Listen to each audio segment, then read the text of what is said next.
The morning sun cast long shadows across the pristine courtyard of Kensington Palace as 10-year-old Prince George walked quietly through the gardens. His small hands clutched a worn leather notebook, filled with sketches of birds and flowers he had been collecting for weeks. The young prince had always been different from what people expected of royalty. While other children his age might be playing video games or watching television, George found peace in the simple beauty of nature around his home. As he rounded the corner near the main entrance, George noticed something that made him stop in his tracks.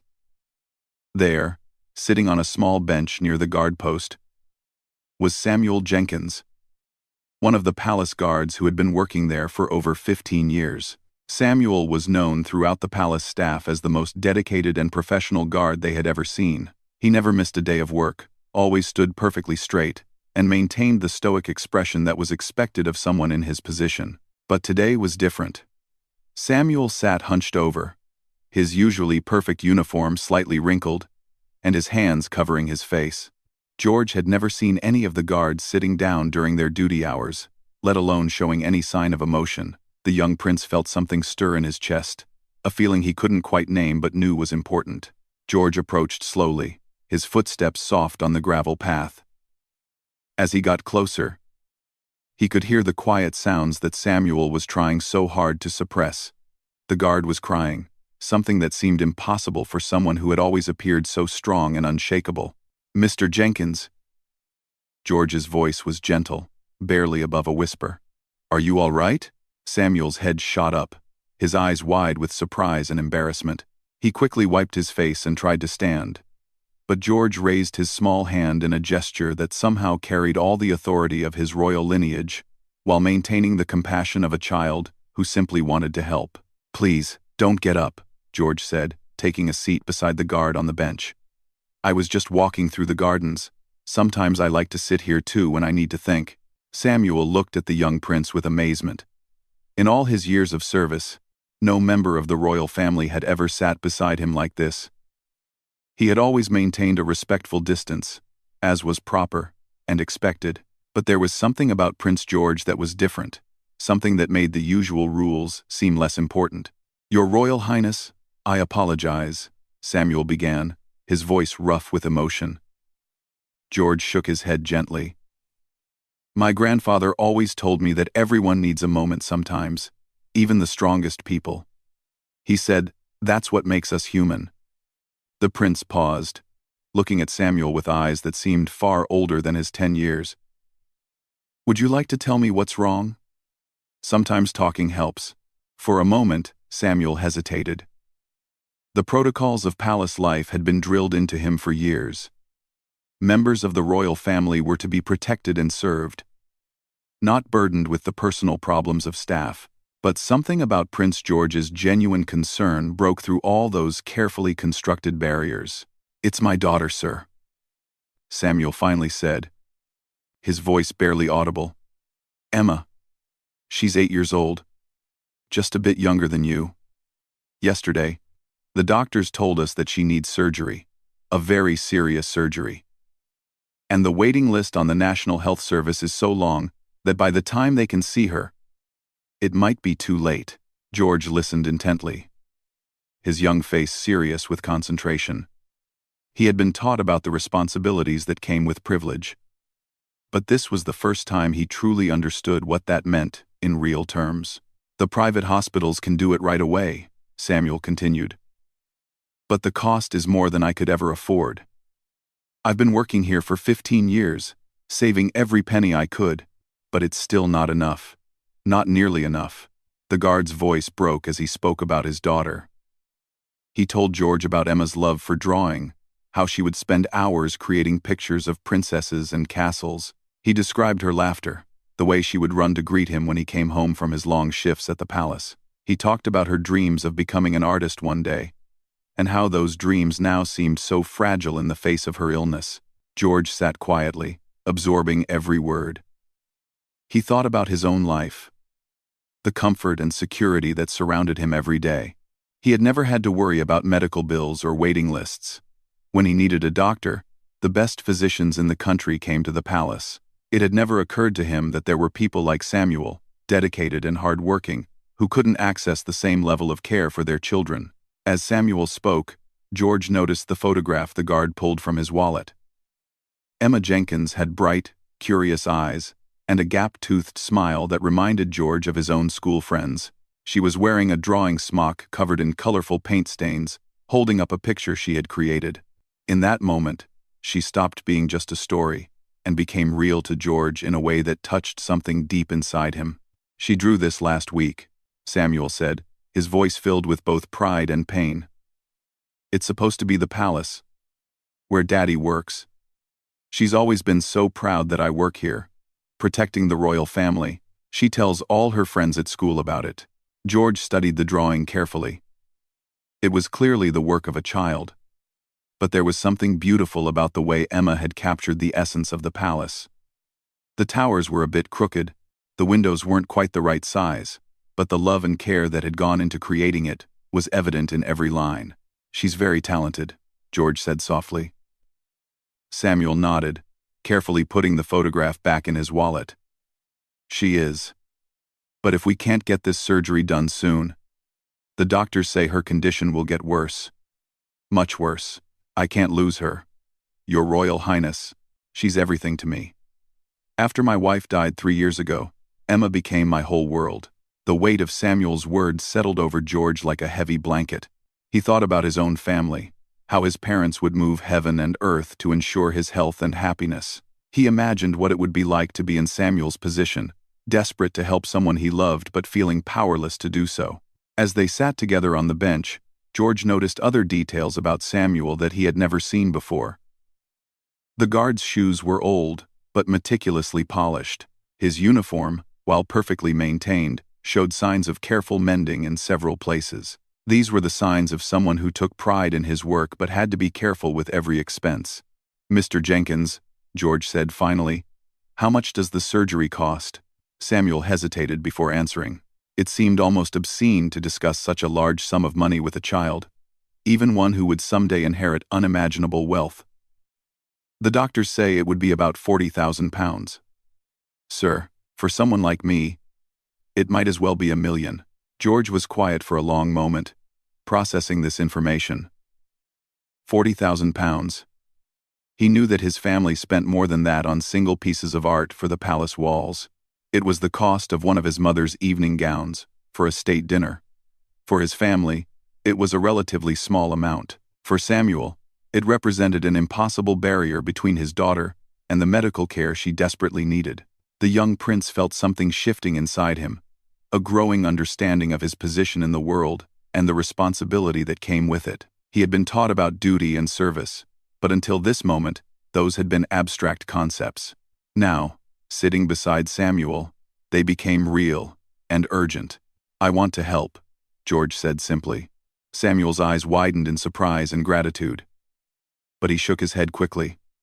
"Your Royal Highness, I couldn't possibly ask that of you. I wasn't telling you this to ask for money. Sometimes it helps to talk, like you said." "You didn't ask," George replied with a gentle smile. "I offered. There's a difference." The conversation continued as the sun climbed higher in the sky. George learned more about Samuel's life, about the challenges of being a single father while working the demanding schedule required of palace security. He heard about Emma's school friends, her favorite books, and her dreams for the future. With each detail, George felt more connected to this family whose struggles had been invisible to him just an hour before. As their conversation drew to a close, George stood up from the bench. "Mr. Jenkins, I need to go now. My tutor will be looking for me. But I want you to know that Emma is going to get her surgery very soon." Samuel started to protest, to explain again that he couldn't accept such generosity. But George held up his hand with a maturity that seemed far beyond his years. "My grandfather once told me that being royal isn't about the crown you wear or the palace you live in," George said. "It's about using whatever power you have to help people who need it. Emma needs help, and I have the power to give it. That makes this simple." As George walked away, Samuel sat in stunned silence on the bench. In all his years of service, he had seen the royal family at state functions, formal dinners, and official ceremonies. He had witnessed their public faces, their carefully maintained dignity, and their adherence to protocol. But he had never seen anything like what had just happened. He had never experienced such genuine compassion from someone so young. Someone who could have easily walked past without ever noticing his distress. That afternoon, as George attended his scheduled lessons in mathematics and history, his mind kept returning to the conversation with Samuel.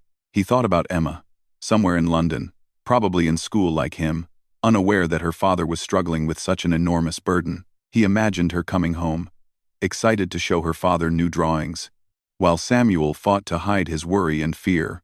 During his geography lesson, as his tutor discussed the various Commonwealth countries and their relationships with Britain, George found himself thinking about responsibility and privilege in ways he never had before.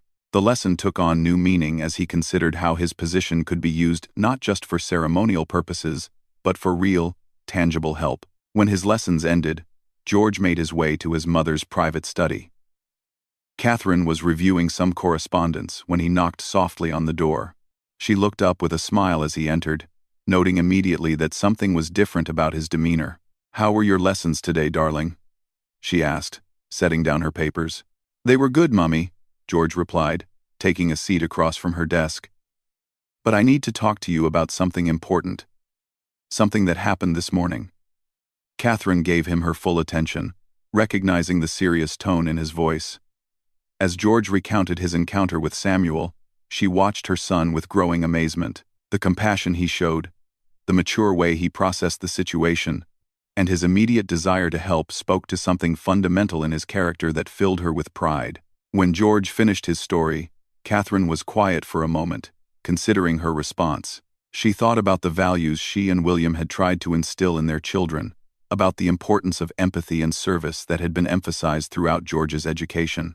"You did something wonderful today, George," she said finally, stopping to listen to Mr. Jenkins, sitting with him when he was upset.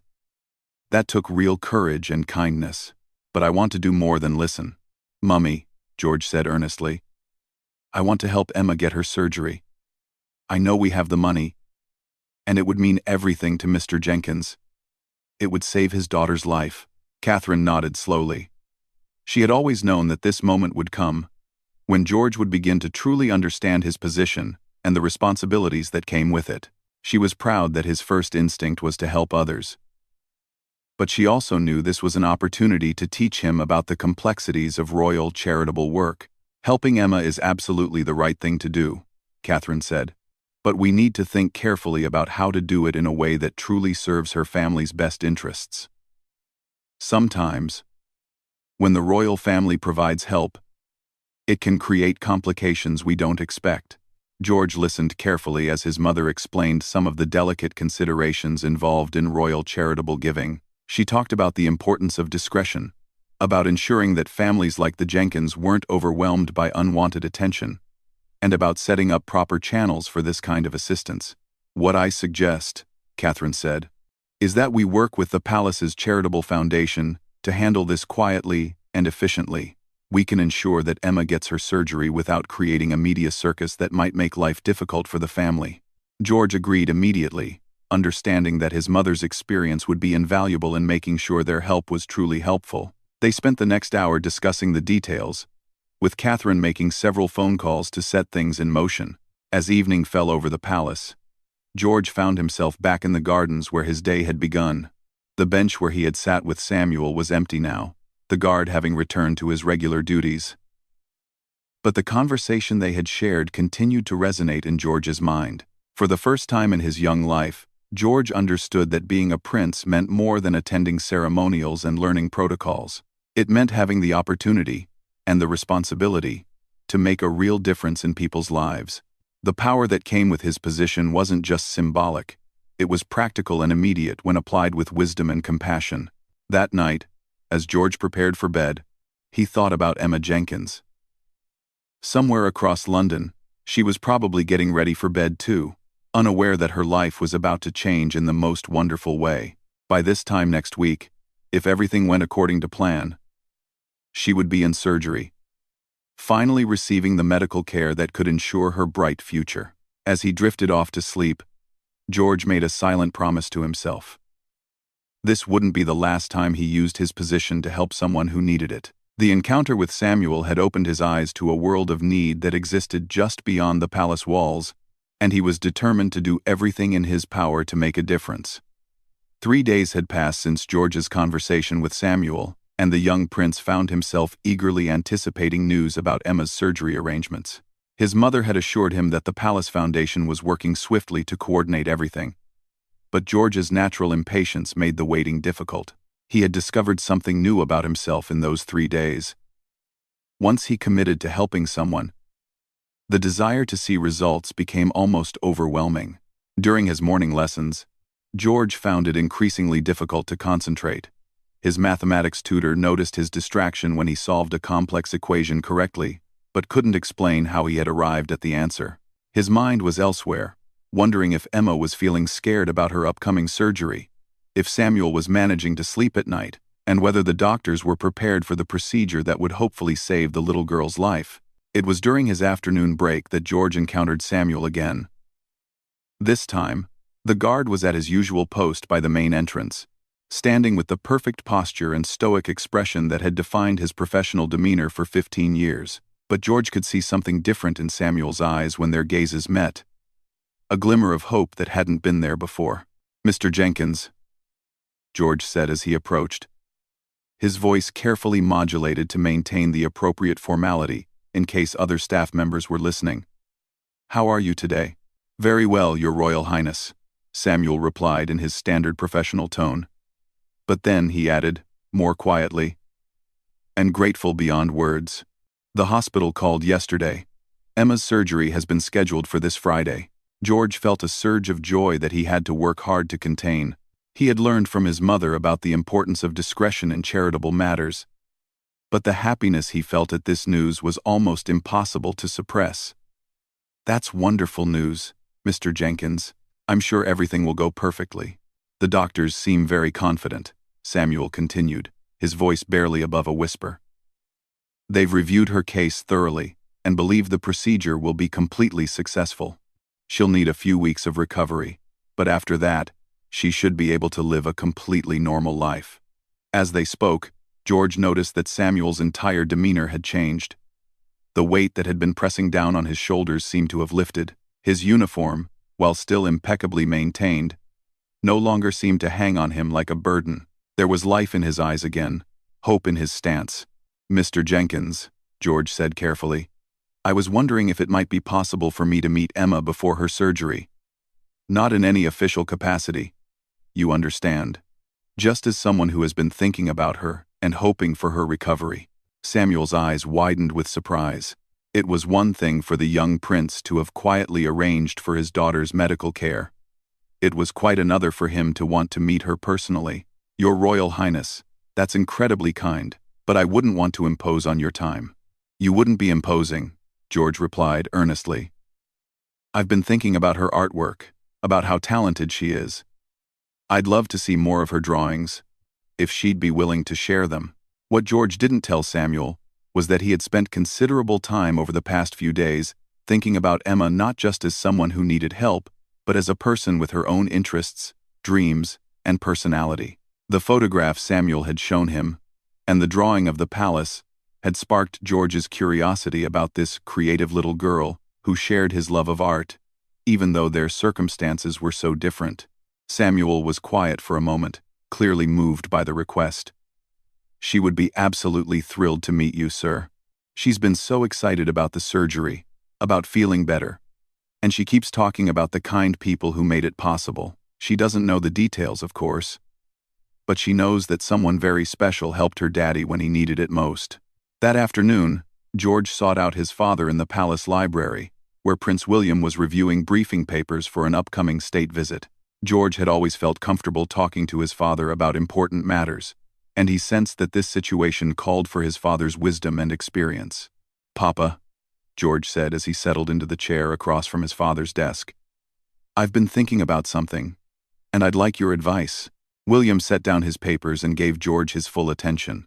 Over the past few days, he had watched his eldest son grapple with his first real experience of using his position to help others and he was both proud and curious about how George was processing this significant moment in his development. "What's on your mind, George?" William asked. George told his father about his desire to meet Emma Jenkins, to connect with her as a person, rather than just as the recipient of royal charity. He explained his interest in her artwork, and his feeling that there was something important about forming real relationships with the people they helped. "I think I understand what you're getting at," William said thoughtfully. "You don't want this to be just about writing a check and walking away. You want to understand who Emma is as a person." "Exactly," George replied, relieved that his father understood.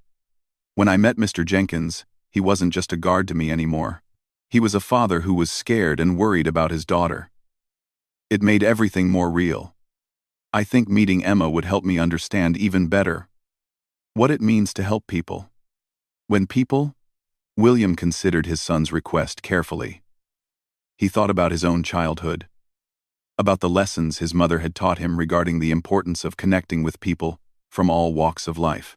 He remembered Princess Diana's approach to charitable work, how she had insisted on meeting the individuals behind the causes she supported. "I think arranging a meeting is a wonderful idea," William said finally. "But we should do it properly. Perhaps we could invite Mr. Jenkins to bring Emma for a private tour of the palace gardens this weekend, before her surgery. That way, she could see where her father works, and you could meet her in a relaxed, informal setting."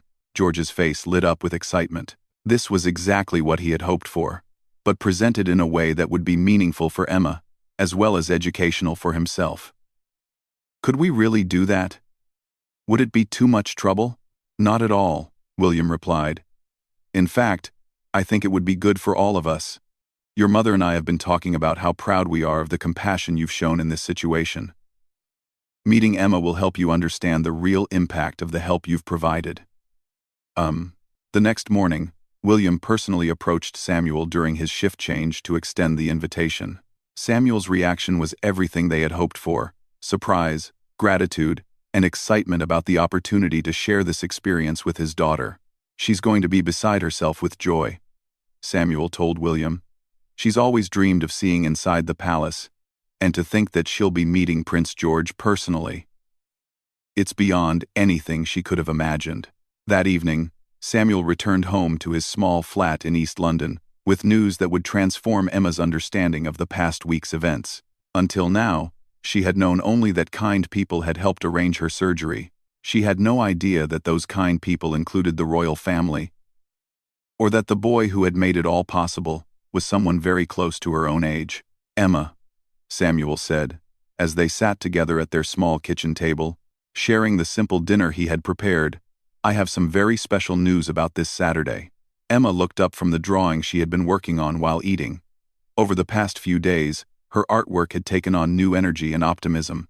The fear that had crept into her work over recent months, darker colors, worried-looking characters, had been replaced by bright, hopeful images. "What kind of news, Daddy?" she asked, her eyes bright with curiosity. "Well," Samuel began, hardly able to contain his own excitement, "remember how I told you that some very kind people helped arrange for your surgery? The people I work for at the palace wanted to meet you before your operation. They've invited us to come for a private visit this Saturday afternoon." Emma's paintbrush froze in mid-stroke. "The palace? The real palace where you work? I get to go inside?" "Not just inside," Samuel continued, enjoying every moment of his daughter's amazement. "We're going to have tea in the gardens with Prince George himself. He's about your age, and he especially wants to see your artwork."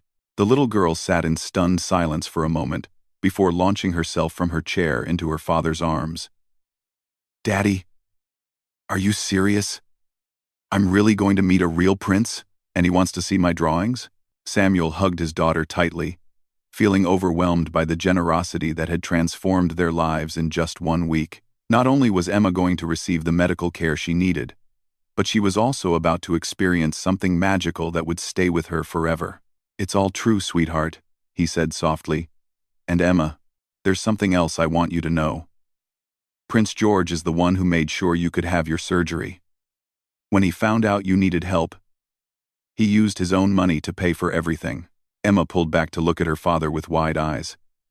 "A boy my age did that?" But why would he help someone he's never met? Samuel thought carefully about how to explain this to his 8-year-old daughter. How do you tell a child about the profound impact of unexpected kindness? About the way compassion can bridge any gap between different worlds? Because that's what good people do. Emma, he said finally. When they have the ability to help someone who needs it, they don't think about whether they know that person or not. They just help because it's the right thing to do. Over the next 2 days, Emma threw herself into preparing for the palace visit with the enthusiasm only a child can muster. She carefully selected her best drawings to show Prince George, organizing them in a folder with the same attention to detail that her father brought to his work uniform. She practiced her curtsy repeatedly, determined to show proper respect while also wanting to be herself. The drawing that she was most excited to share was a new one she had created since learning about the surgery. It showed a little girl and a boy standing together in a beautiful garden, both smiling broadly. Above them, she had written in her careful 8-year-old handwriting, "Thank you for helping me get better." On Friday evening, as Emma prepared for bed before her Saturday palace visit and Monday surgery, she asked her father a question that stayed with him long after she had fallen asleep. "Daddy, when I grow up and have money of my own, can I help other children the way Prince George helped me?" Samuel tucked his daughter into bed with tears in his eyes, marveling at how an act of kindness had not only solved their immediate crisis but had also planted seeds of compassion in Emma's young heart that would likely influence the rest of her life. Saturday morning dawned bright and clear, perfect weather for Emma's palace visit. As Samuel helped his daughter get dressed in her best outfit, a simple but pretty blue dress that his mother had given Emma for her last birthday, he reflected on how dramatically their lives had changed in just 1 week. The fear and desperation that had consumed him had been replaced by hope and gratitude. More than that, though, he felt a profound sense that they had been welcomed into something larger than themselves. The royal family hadn't just provided financial assistance.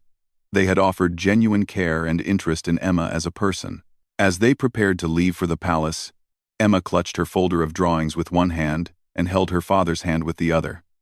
"Daddy, I'm nervous," she admitted as they walked toward the bus stop that would take them to central London. "That's perfectly normal, sweetheart," Samuel replied. "I was nervous the first time I started working at the palace too. But you know what I learned? The royal family are just people. Like us. They care about the same things we do. Family, kindness, helping others. Prince George is going to love meeting you." The journey to the palace gave Emma time to look out the window and imagine what the afternoon might hold. She had studied pictures of Kensington Palace online with her father, trying to prepare herself for the grandeur she was about to experience. But more than the building itself, she was excited about meeting the boy who had changed her life. As their bus approached the palace area, Emma pressed her face to the window, taking in every detail of the impressive building that had become so important to their family story. "It's even more beautiful than in my drawings," she whispered. Samuel squeezed her hand gently. "Just wait until you see the gardens," he said. "They're the most beautiful place I've ever seen. And today, they're going to be even more special because you'll be there." When they arrived at the staff entrance, Samuel presented their special visitor passes with pride. The security officers who processed their entry had been briefed about the visit and treated Emma with the perfect blend of respect and warmth that made her feel both important and comfortable. As they walked through the palace corridors toward the gardens, Emma's eyes grew wide with wonder at the magnificent artwork, elegant furnishings, and historical significance that surrounded them. But what impressed her most were the staff members they encountered along the way. People like her father, dedicated and professional, who smiled warmly at her and clearly respected Samuel greatly. "Everyone here really likes you, Daddy," she observed as they approached the garden entrance. "And I like them too," Samuel replied. "It's a good place to work, Emma. Everyone here cares about doing their job well and treating each other with respect." The moment they stepped into the palace gardens, Emma gasped with delight. The photographs she had seen online hadn't captured the true beauty of the perfectly manicured lawns, the vibrant flower beds, and the peaceful pathways that wound through this urban oasis. And there, walking toward them with a warm smile and an eager expression, was Prince George himself. The meeting of these two children, one born to immense privilege and responsibility, The other facing medical challenges with courage and creativity, would mark a turning point in both of their young lives. As they approached each other in the beautiful palace gardens, neither could have imagined how this encounter would shape their understanding of friendship, kindness, and the power of human connection to transcend any difference in circumstances. The first meeting between Prince George and Emma Jenkins took place on a perfectly manicured lawn in the palace gardens, under the shade of an ancient oak tree that had witnessed countless moments of royal history. As the two children approached each other, accompanied by their respective parents, the significance of this moment seemed to hang in the air like morning mist. Emma walked slightly behind her father, her folder of drawings clutched tightly against her chest, her eyes wide with wonder at the magnificent gardens surrounding her. She had practiced this moment in her mind dozens of times over the past 2 days, but the reality of meeting an actual prince still felt surreal. George, meanwhile, felt a nervous excitement that was entirely new to him. He had attended countless formal events and met numerous dignitaries, but this felt different. This wasn't about protocol or ceremony. This was about connecting with someone his own age, whose life had intersected with his in the most meaningful way possible. "Emma," Samuel said gently, placing a reassuring hand on his daughter's shoulder, "I'd like you to meet Prince George." The young prince stepped forward with a warm smile that immediately put Emma at ease. "Hello, Emma," he said simply. "I'm George. I've been looking forward to meeting you all week." Emma performed the careful curtsy she had been practicing, but when she looked up, George was extending his hand for a handshake instead. "You don't need to curtsy for me," he said kindly. "We're just two kids who like to draw. Right?" The ice was broken immediately. Emma's nervousness melted away as she realized that George, despite being a prince, was genuinely interested in her as a person. "You like to draw too?" she asked, her voice gaining confidence. "I do," George replied enthusiastically. "My father told me you're a very talented artist. Would you like to show me some of your work? I brought some of my sketches too, if you'd like to see them." They settled on a blanket that palace staff had prepared under the oak tree, with a proper tea service laid out on a low table. As the adults engaged in quiet conversation nearby, giving the children space to connect, George and Emma opened their respective art collections. Emma's drawings were immediately captivating.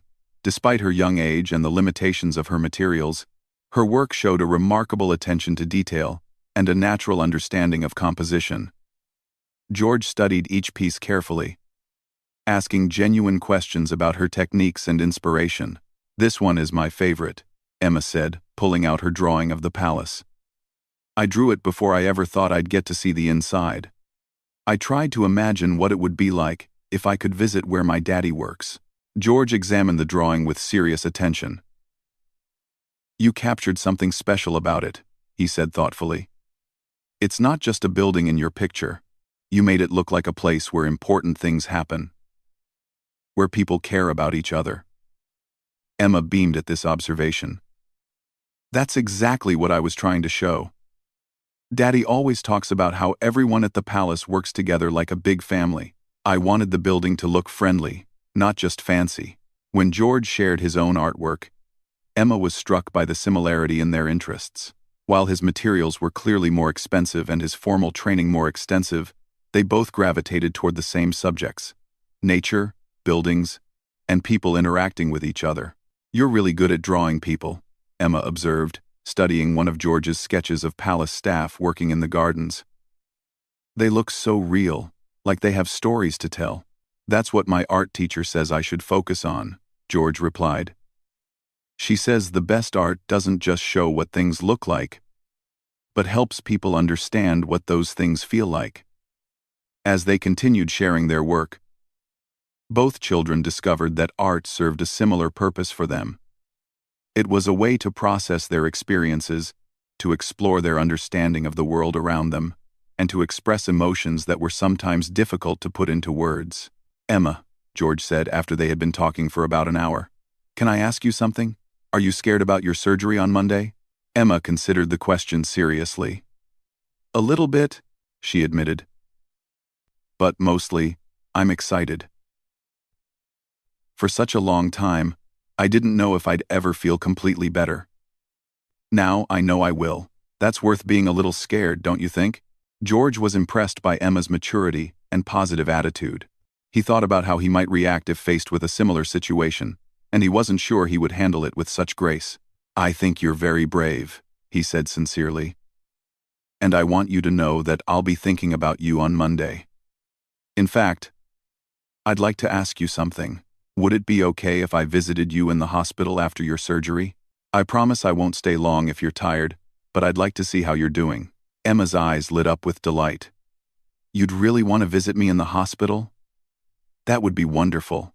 Maybe I could draw you a picture while I'm recovering to say thank you for everything you've done. As the afternoon progressed, the conversation between George and Emma evolved beyond art and medical procedures. They talked about school, about their favorite books, about their dreams for the future. Emma shared her ambition to become a professional artist someday, perhaps even creating artwork for important buildings like the palace. George talked about his hopes to use his position to help other people, inspired partly by what he had learned from meeting her and her father. Prince William and Catherine, who had joined Samuel in observing the interaction between their son and Emma, were struck by the natural ease with which the two children connected. There was no awkwardness about their different backgrounds, no sense of one being superior to the other. They were simply two young people, finding common ground through shared interests and mutual respect.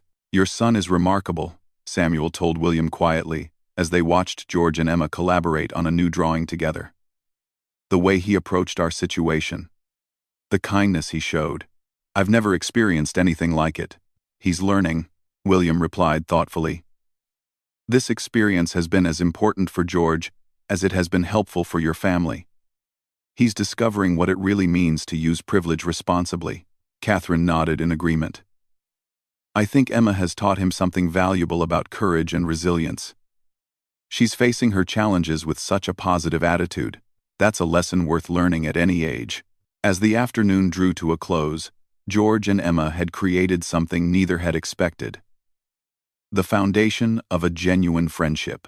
They had discovered that despite their vastly different circumstances, they shared fundamental similarities in their curiosity about the world, their creative spirits, and their capacity for kindness. Emma, George said as they began to pack up their artwork, I want you to know that meeting you today has been one of the best afternoons I've had in a long time. You've taught me things I never would have learned otherwise. Like what? Emma asked, curious about what a prince could learn from someone like her. Like how being brave doesn't mean you're not scared, George explained. It means you do the right thing even when you are scared. And like how sharing something you love, like art, with someone else makes it even more special. Emma smiled broadly. I learned things too. I learned that being a prince doesn't make someone different from other kids in the important ways. You like the same things I do. You worry about people you care about, and you want to make the world a little bit better. Before they parted, the two children made plans for George's hospital visit. Emma promised to have a new drawing ready to show him, and George promised to bring some art supplies in case she felt well enough to work on a project together. Monday morning arrived with a mixture of anticipation and nervousness for the Jenkins family. Emma had spent Sunday evening preparing for her surgery with the calm confidence of someone who knew she was about to receive the best possible medical care. The knowledge that her surgery had been made possible by someone who truly cared about her well-being gave her a sense of security that went far beyond the financial aspect of the gift. Samuel accompanied Emma to the hospital, marveling at his daughter's positive attitude. She chatted cheerfully with the nurses, admired the artwork in the hospital corridors, and even showed her folder of drawings to the surgical team who would be caring for her. This is Prince George's favorite, she told the lead surgeon, showing him her palace drawing. He's coming to visit me after my surgery. We're going to work on a new picture together. The surgeon, who had been briefed about the unusual circumstances surrounding Emma's case, was charmed by her enthusiasm. Well then, we'd better make sure everything goes perfectly so you'll be feeling up for an art session with your friend. The surgery was scheduled for early morning, and Samuel waited in the family room with a mixture of anxiety and hope. He had been through similar waiting periods before, but this time felt different. This time, he knew that Emma would receive the absolute best care available.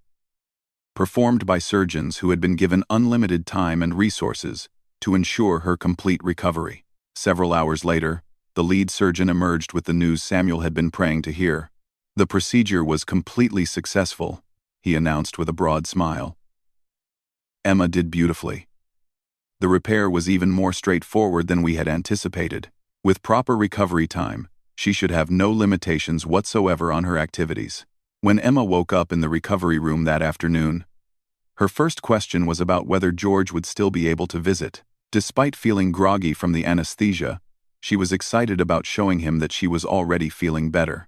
True to his promise, George arrived at the hospital the following day with a bouquet of flowers from the palace gardens and a box of professional art supplies that he thought Emma might enjoy. He was accompanied by his personal protection officers, but they maintained a discreet distance to allow the children their privacy.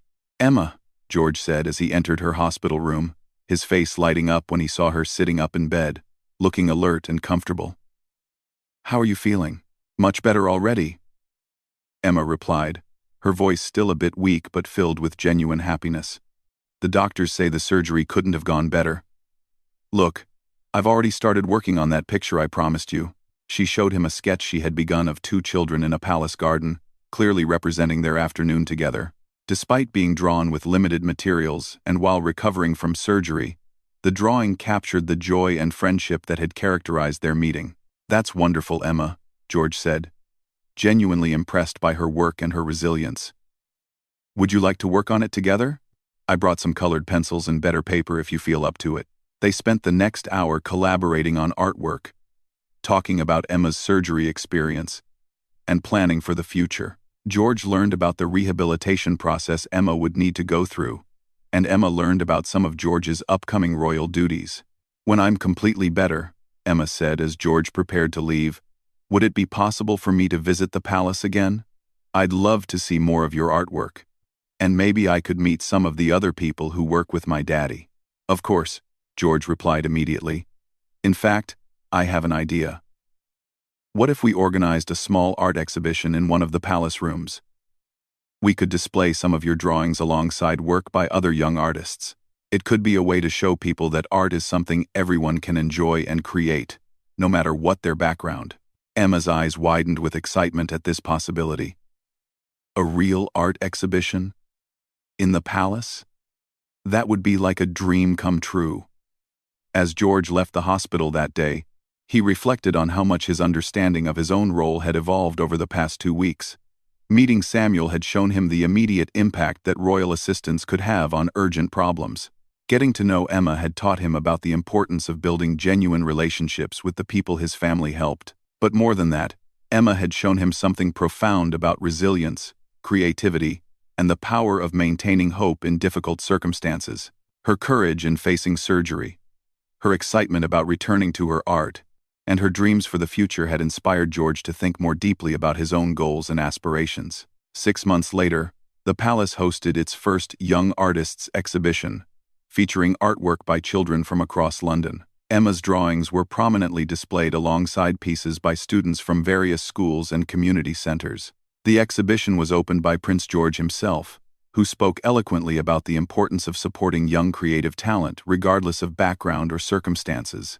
Emma, fully recovered and healthier than she had been in years, stood beside George as he cut the ribbon to officially open the exhibition. Samuel, wearing his dress uniform and beaming with pride, watched from the audience as his daughter was recognized not just as someone who had received help, but as someone who had inspired others through her talent and resilience. "Ladies and gentlemen," George said in his opening remarks, "art has the power to bring people together across any difference in background or circumstance. It helps us understand each other, share our experiences, and imagine a better future together. The young artists represented in this exhibition remind us that creativity and hope can flourish anywhere, and that supporting each other's dreams makes all of our lives richer."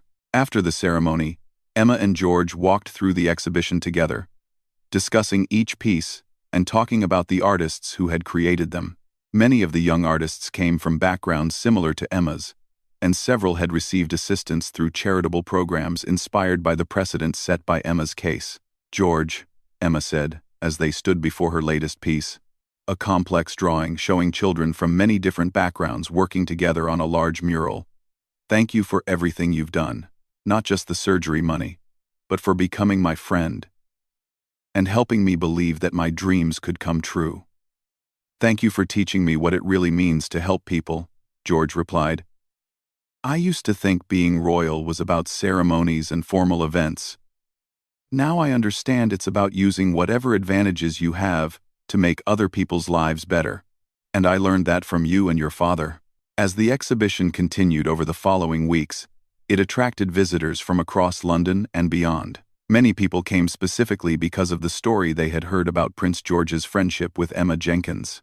But they stayed because the artwork itself was genuinely impressive, and the message of the exhibition resonated with fundamental values about supporting young talent and building bridges across social differences.